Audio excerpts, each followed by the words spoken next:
I just work hard, try to keep a good attitude, and you know, keep a smile on my face, and just do whatever I'm told, and you know, try to be a desirable employee.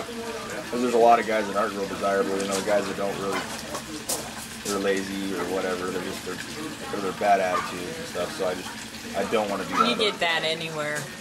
Yeah. I mean, but I get pissed off. I get a bad attitude, but I mean, I don't take it out. I just get pissed because something, you know, I want to do a good job, and that's usually why I get mad. If something can't, if I'm limited to how much good I can do something. So it works out pretty good. So how far do you run? Pasco down? You know, I usually been working in the harbor, mostly just in the Portland harbor, but I'm kind of getting burnt out on it because my body's kind of getting broke down to the point where I gotta quit basically breaking my body down. So I'm gonna start doing more of the line haul stuff, going long trips, like going from Vancouver up to Pasco or Pasco up to Lewiston, and, you know, working on these line haul boats. I worked for 3 years on this harbor boat, the Maverick, and I mean, we move more barges and we tie off more barges and build more tows than anybody on the West Coast, guaranteed.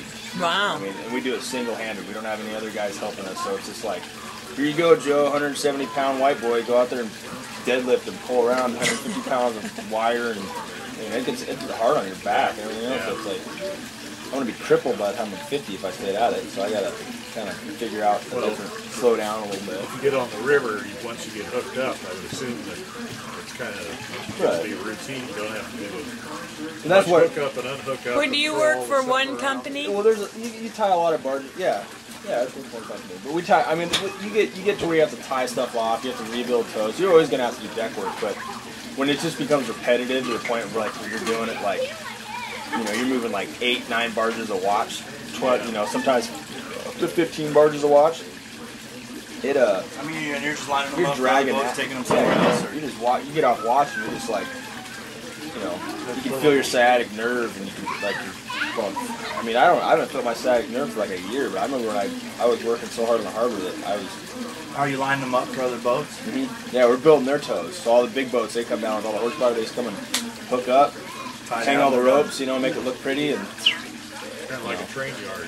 You're just building up the stuff you go somewhere else. But it's nice because sometimes they put a lot of guys that aren't very experienced. You know, I was lucky when they put me down there that I worked as an ADM. I worked as an apprentice for like a long time before they cut me loose. They're cutting these other guys loose way too early, and they're getting down there and they're screwing stuff up. You know, they're not doing it real. It's not good. You know, they just don't know any better. Does anybody get hurt very often? Yeah. Everybody gets hurt.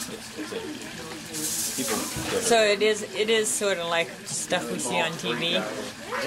A little bit, not to that extent, but go over there. Don't I mean, come like over here. That deadliest catch stuff. Yeah. You could say it's similar to that in ways, but not. I mean, it's not. You know, it's a little more organized and probably it's definitely safer than that. But. What was that? Stereo. Still working.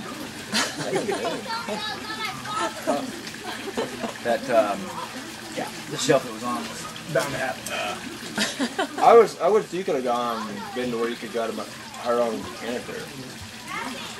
But I don't know if you know anything I would have hated to seen you. I would have been like down there and seen you in the yard. I'd be like, I know exactly what you would have had to gone through for the first like 2 or 3 years. You'd have been like. You just have been the bitch, man. That's all there's to it. I mean, that's what I was. I mean, everybody's got to go through it. But see, you can go to a shop. You're a master mechanic. You can go to a shop and they'll be like, you know more of the shit than the owners do. I mean, so you got automatic respect anywhere you go. You know, working on car. You know, we're going there. Yeah, I mean the same thing. I mean, you'd figure out if you work down on the boat, so you'd figure that stuff out, and I don't think it would take you very long. I mean, all that stuff you'd figure out real quick. I mean, you're mechanically inclined. You know how. I mean.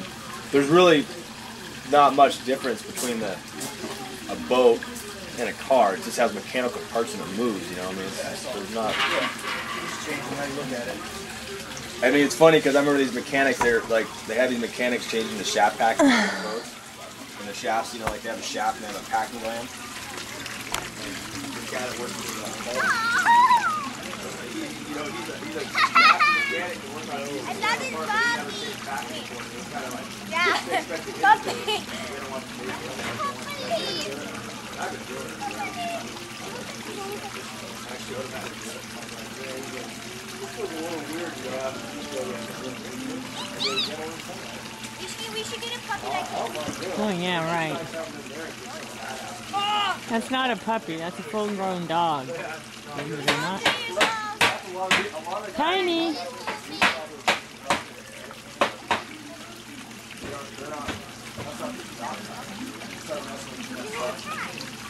That